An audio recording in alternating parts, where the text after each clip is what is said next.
Assalamualaikum warahmatullahi wabarakatuh. Selamat pagi, salam sejahtera untuk kita semua. Salam sehat, cerdas, kuat. Alhamdulillah, dimanapun berada siswa-siswi kami dalam keadaan sehat walafiat dan selalu semangat untuk mengikuti pembelajaran daring dari rumah. Baik, sebelum kita memasuki materi kita di pagi hari ini, terlebih dahulu marilah sama-sama kita membaca doa menurut agama dan kepercayaan kita masing-masing. Berdoa dimulai.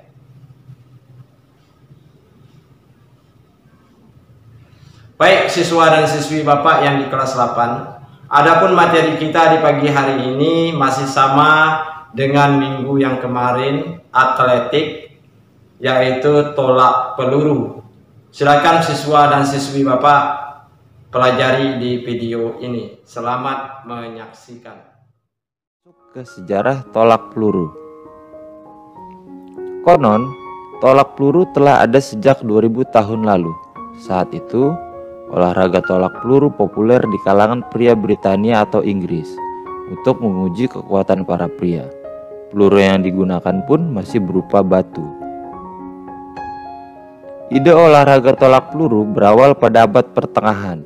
Saat itu, meriam menjadi salah satu senjata yang paling mematikan. Kemajuan terbesar dalam olahraga tolak peluru terjadi di tahun 1950 ketika Perry O'Brien memulai tolakannya menghadap bagian belakang ring. Metode ini dikenal sebagai metode O'Brien atau lebih dikenal dengan teknik meluncur.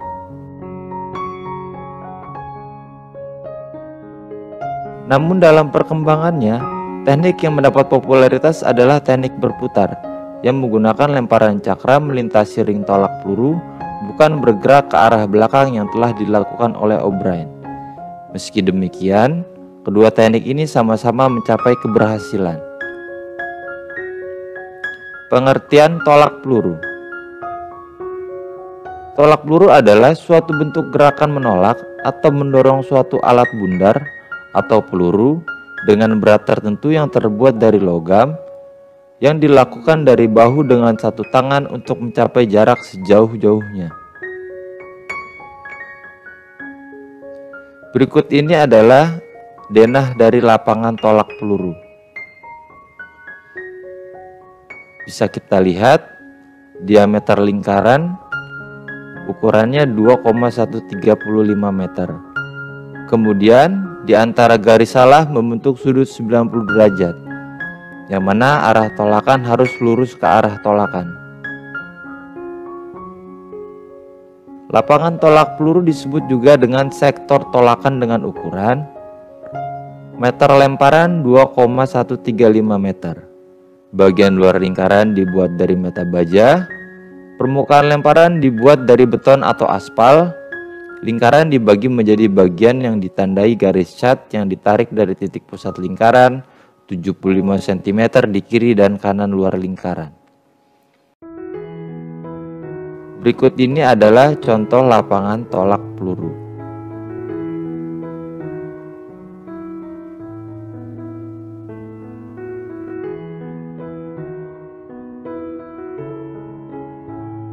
Berikut ini adalah peluru yang digunakan untuk olahraga tolak peluru, yang mana dibagi menjadi dua jenis, yaitu ada jenis untuk training dan ada jenis untuk kompetisi. Mulai dari berat 2 kg, 3 kg, 4 kg, 5 kg, 6 kg, dan 7,26 kg. Berat peluru disesuaikan dengan penggunaannya, antara lain untuk senior putra 7,257 kg, untuk senior putri 4 kg, untuk junior putra 5 kg, dan untuk junior putri 3 kg.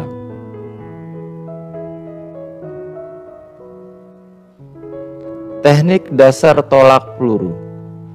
Teknik dasar tolak peluru dibagi menjadi dua, yaitu teknik ortodok dan teknik O'Brien. Untuk teknik ortodok, gaya tolak peluru dengan awalan menyamping disebut dengan gaya ortodok. Cara-caranya adalah dengan Sikap awal berdiri menyamping dengan sektor tolakan, berada di sektor kiri tubuhnya. Lutut kaki kanan ditekuk, sedangkan kaki kiri diluruskan ke belakang. Berat badan berada pada kaki kanan dengan pandangan mata ke depan. Kemudian, tangan kanan memegang peluru yang diletakkan di atas bahu kanan menempel pada rahang, sedangkan tangan kiri diangkat ditekuk di depan wajah kiri berfungsi untuk menjaga keseimbangan tubuh.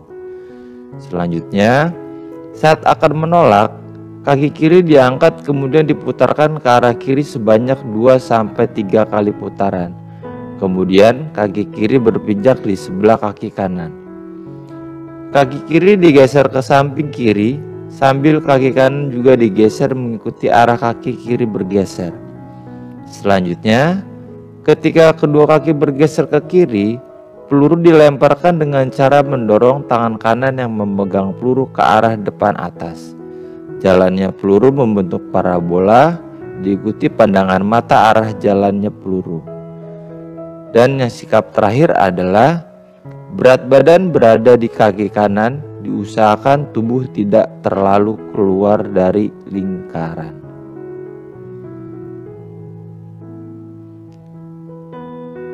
Kemudian adalah teknik O'Brien. Teknik O'Brien adalah gerakan tolak peluru dengan gaya awalan membelakangi sektor tolakan. Cara-caranya adalah sikap awal berdiri membelakangi sektor tolakan dengan berat badan ada di kaki kanan sambil tubuh dibungkukkan. Kemudian kaki kiri berada di belakang sedikit terangkat, tetapi ujung kaki masih berpijak dengan tanah. Tangan kanan memegang peluru yang diletakkan di atas bahu yang menempel dengan daun telinga, sedangkan tangan kiri ditekuk ke atas menjelang di atas wajah. Tubuh dalam keadaan rendah, kaki kiri diayun-ayunkan ke depan dan ke belakang, kemudian peluru ditolakkan. Pada waktu menolakkan peluru, diikuti berat badan diputar ke belakang sambil kaki kiri digeser ke belakang. Yang terakhir, setelah peluru ditolakkan dengan keras dan diikuti pandangan mata, kemudian berat badan ganti pada kaki kiri. Keseimbangan tubuh tetap dijaga agar tidak terpental keluar lingkaran.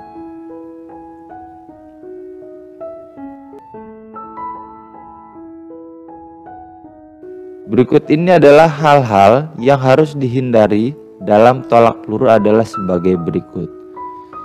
A. Sikap awal yang tidak seimbang. B. Saat menolakkan peluru tidak disertai dengan gerakan melompat. C. Mengangkat tubuh terlalu tinggi saat meluncur. D. Tarikan kaki kanan tidak jauh. E. Gerakan kaki kiri terlalu ke arah samping kiri. F. Terlalu cepat menegakkan badan. G. Mendarat dengan badan menghadap ke samping. Selanjutnya, hal-hal yang harus diutamakan dalam tolak peluru adalah sebagai berikut. A. Kaki kiri selalu rendah. B. Lakukan gerakan kaki yang seimbang sempurna dengan kaki kiri mendorong ke belakang. C. Seluruh badan rileks. D. Usahakan gerakan yang cepat dan menjangkau jauh dari kaki kanan. E. Putarlah kaki kanan ke dalam selama meluncur peluru. F. Usahakan pinggang kiri dan bahu menghadap ke belakang sejauh mungkin. G. Usahakan lengan kiri dalam posisi tertutup. H. Tahanlah kuat-kuat dengan kaki kiri untuk menjaga keseimbangan badan.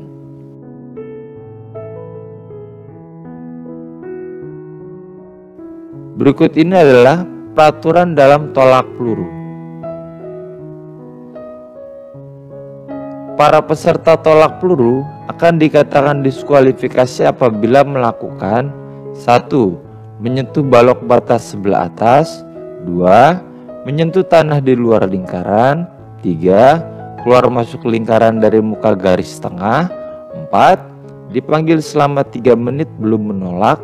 5. Peluru ditaruh di belakang kepala. 6. Peluru jatuh di luar sektor lingkaran. 7. Menginjak garis lingkar lapangan. 8. keluar lewat depan garis lingkar. 9. Keluar lingkaran sebelum peluru menyentuh tanah. 10. Peserta gagal melempar sudah 3 kali lemparan. 11. Menggunakan doping. Berikut ini adalah juri-juri dalam tolak peluru. Untuk menentukan pemenang, perlu adanya juri untuk memutuskan pemenangnya. Kemampuan wasit harus meyakinkan, serta penguasaan peraturan perlombaan dan pertandingan akan menunjang kelancaran jalannya perlombaan dalam tolak peluru. Wasit atau juri dalam perlombaan tolak peluru berjumlah 3 orang, yaitu juri 1, juri 2, dan juri 3. Setiap juri memiliki tugas dan wewenang yang berbeda-beda. Berikut tugas wewenang setiap juri. Juri 1. Mengawasi tangan dan kesalahan kaki yang terjadi pada sisi dekat dengannya. Juri 1 juga bertugas memanggil peserta dan mengukur hasilnya. Kemudian juri 2. Berkenaan dengan kesalahan kaki yang terjadi pada bagian atas papan penahan dan lingkaran lempar pada sisi papan penahan. Juri 2 memegang bendera untuk memutuskan bahwa lemparan tersebut sah atau tidak. Kemudian yang terakhir juri 3. Juri 3 bertugas untuk menentukan tempat jatuhnya peluru. Ia akan menancapkan paku atau bendera kecil tempat peluru tersebut jatuh. Bagi peserta yang menggunakan tangan kidal, itu wasit harus berubah menyesuaikan posisinya. Baik anak-anak Bapak yang di kelas 8, apakah sudah mengerti dan sudah memahami gerak spesifik tolak peluru? Jika kurang mengerti dan memahami, silakan tanyakan sama Bapak. Dan Bapak rasa cukupkan sampai di sini dulu pertemuan ini. Sebelum Bapak menutup terlebih dahulu, Bapak himbaukan kepada siswa dan siswi Bapak untuk tetap menjaga kesehatan, kebugaran jasmani, dan selalu untuk berolahraga dan menaati protokol kesehatan. Jika keluar dari rumah selalu memakai masker, menjaga jarak, dan menjauhi dari kerumunan orang yang ramai. Hanya yang ini yang bisa Bapak sampaikan pertemuan ini. Lebih dan kurang mohon maaf. Akhir kata Bapak ucapkan Assalamualaikum warahmatullahi wabarakatuh.